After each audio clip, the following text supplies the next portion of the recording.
School में जब हमें बताया गया कि वास्को ड गामा ने इंडिया की खोज की, लेकिन सच ये है कि इंडिया तो हज़ारों सालों से एग्जिस्ट करता था। हम यहाँ रहते थे, ट्रेड होता था, कल्चर था, किंग्स थे।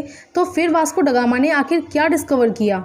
एक्चुअली उसने 1498 में सी रूट डिस्कवर किया था, पोर्चुगल से सीधा इंडिया तक का समुद्री रास्ता। पहले यूरोप से लोग इंडिया लैंड रूट से आते थे, जो लंबा और रिस्की था, और बीच में मिडिल ईस्ट के ट्रेडर्स हैवी टैक्स ले लेते थे। Vasco da Gama cape of good hope Africa का साउथ टिप घूम के कैलिकट केरला पोर्ट तक पहुंचा। अब यहाँ आता है ब्रिटिश का ट्विस्ट। जब ब्रिटिश ने इंडिया पर राज किया, उन्होंने अपने कॉलोनियल प्रोपेगेंडा के लिए गलत सिलेबस बनाया, और इस सिलेबस का काम था इंडियंस को अपनी हिस्ट्री के बारे में ही कंफ्यूज करना। उन्होंने बुक्स में ऐसे लिख दिया कि वास्को ड गामा ने इंडिया को डिस्कवर किया, मतलब आप अपने ही देश में पहली बार पहचाने गए।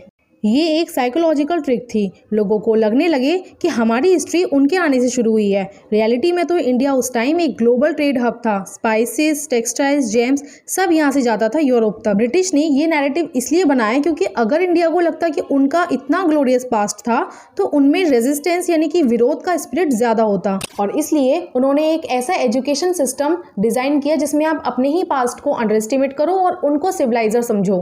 और इसी वजह से आज हम हर 15 अगस्त को अपनी इंडिपेंडेंस सेलिब्रेट करते हैं, क्योंकि 200 साल तक चली इस नैरेटिव और एक्सप्लॉयटेशन का फुल स्टॉप लगा। 15 अगस्त 1947 को भारत ने सिर्फ पॉलिटिकल फ्रीडम ही नहीं, बल्कि अपनी हिस्ट्री का कंट्रोल भी वापस ले लिया। आज हम अपने पास्ट को दोबारा लिख रहे हैं सच के साथ। और याद रखो, अपनी असली हिस्ट्री जानना ही अपनी आज़ादी का असली मतलब है।